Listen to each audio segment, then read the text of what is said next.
montage, évidemment, c'est d'abord travailler sur des images brutes, donc des rushs, arriver à les classer, trouver quelles sont les séquences les plus intéressantes.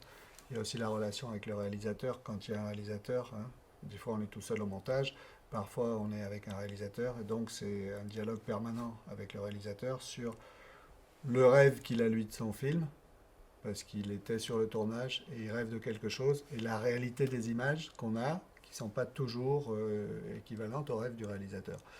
Donc c'est un rôle d'accompagnement, de conseil, de mise en forme.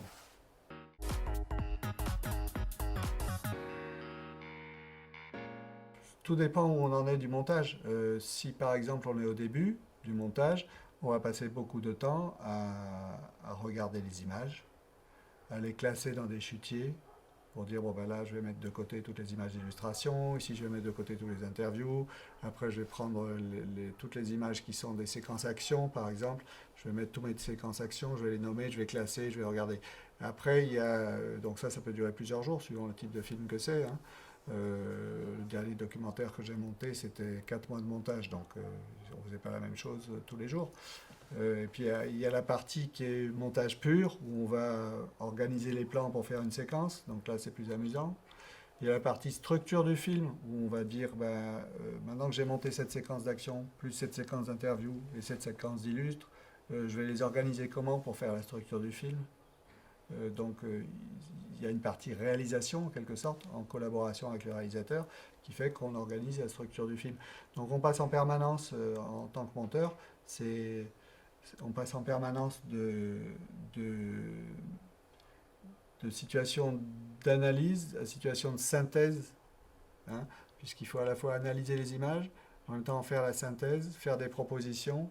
Donc c'est des niveaux de lecture différents à chaque fois.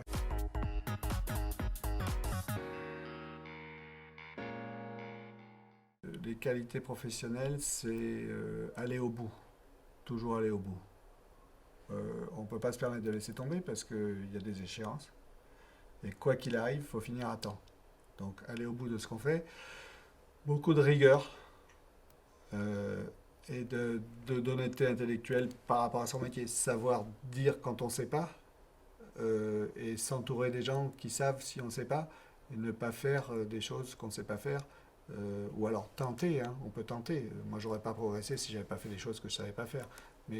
Mais avancer par paliers, et en tout cas, surtout beaucoup de rigueur et d'exigence. Voilà, c'est bateau à dire, hein, tout le monde dira ça dans n'importe quel métier en fait, hein, mais c'est ça en fait.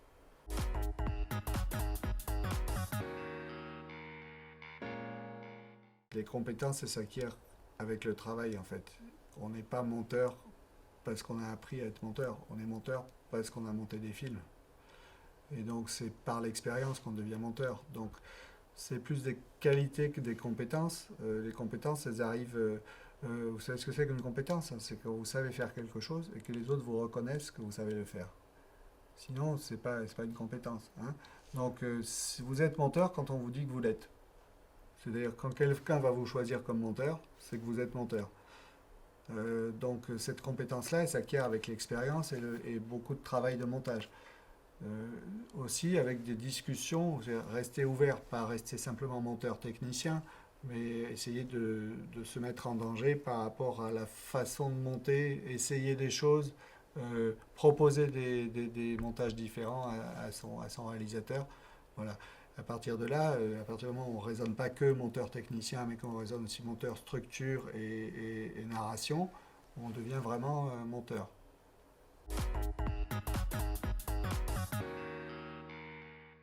Oui, donc à l'origine, j'ai fait une fac d'audiovisuel, mais à l'époque, il n'y avait pas d'audio, pas de vidéo, puisque moi j'ai commencé la fac, c'était dans les années 75-78. La vidéo professionnelle commençait à peine.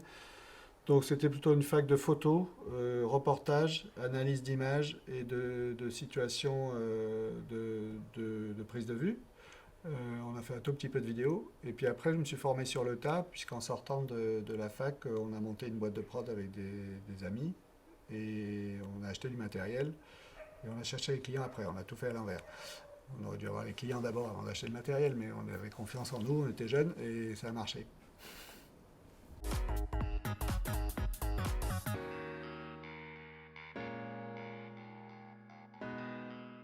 Oui, bien sûr, on peut évoluer dans ce métier, et heureusement, parce que généralement, on commence en bas de l'échelle, avec un tout petit salaire, et on peut espérer augmenter son salaire parce qu'on acquiert des compétences. Et c'est pas forcément dans son propre domaine, hein. Moi, je fais partie, enfin, je suis d'une époque où on était en vidéo, en tout cas, assez polyvalent. Je le revendique. Je comprends qu'il y ait aussi des métiers bien spécifiques. Je veux dire, assistant, c'est pas la même chose. Premier assistant, second assistant, c'est pas la même chose. Mais on est aussi dans un monde qui évolue en permanence, où il faut être un peu attentif à ce qui se passe autour de soi et pas hésiter à aller voir ailleurs. C'est surtout la curiosité qui va permettre d'évoluer. Curiosité, les rencontres, l'ouverture d'esprit, le travail auto-formation pour passer d'un poste à un autre. Voilà.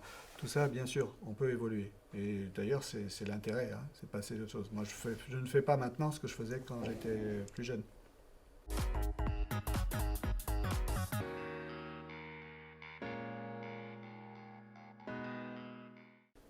Je dirais que j'ai l'impression de travailler tout le temps parce que pendant mes périodes de chômage, je cherche des clients ou je monte des projets où j'écris éventuellement des films lorsque j'ai le courage d'écrire un film, ce qui est assez rare.